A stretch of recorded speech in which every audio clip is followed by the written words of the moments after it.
Sir நம்ம நண்பன் வந்து ஹெல்ப் கேட்கலாம் சார், நம்ம கேட்கலாம்.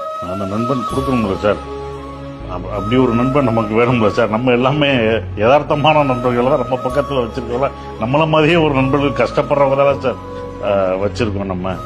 ஸோ அப்போ அந்த நண்பர்கள்ட்ட நம்ம கேட்க முடியாது. நம்ம எதிர்பார்க்குற எல்லா நட்புகிட்டையும் நம்ம எதிர்பார்க்க பண உதவி கிடையாது சார். அந்த பணம் நம்ம யார்ட்டையுமே நம்ம கேட்கறதே கிடையாது. நண்பன் பக்கத்தில் நின்னா போதும் சார். சப்போர்ட் தான் நம்ம எதிர்பார்ப்போம். இருந்தா அவங்க கொடுக்க போறாங்க, இல்லாட்டினாலும் நம்ம ஒன்றும் இல்லை. நம்ம நாளைக்கு வந்து அவன் நினைச்சிடக்கூடாது நம்ம இதுக்கு தான் வந்திருக்கோம், இதை கேட்க போறோம் அப்படின்றது. நம்ம பண்ண தப்ப, நம்ம பண்ண ஒரு விஷயத்த நம்ம தான் சரி செஞ்சோம். அப்ப நண்பர்கள் இருந்தாலுமே நம்ம வந்து நண்பர்கள் என்ன எதிர்பார்க்கிறோம், நம்ம ஒரு கஷ்டமா நிக்கும் போது கூட தான் நிக்கணும். எனக்கு உதவி செய்ய வேண்டாம், நீ நின்னா போதும், ஆறுதல் சொல்லு. உதவிக்கும் ஆறுதலுக்கும் நிறைய வித்தியாசம் இருக்கு சார்.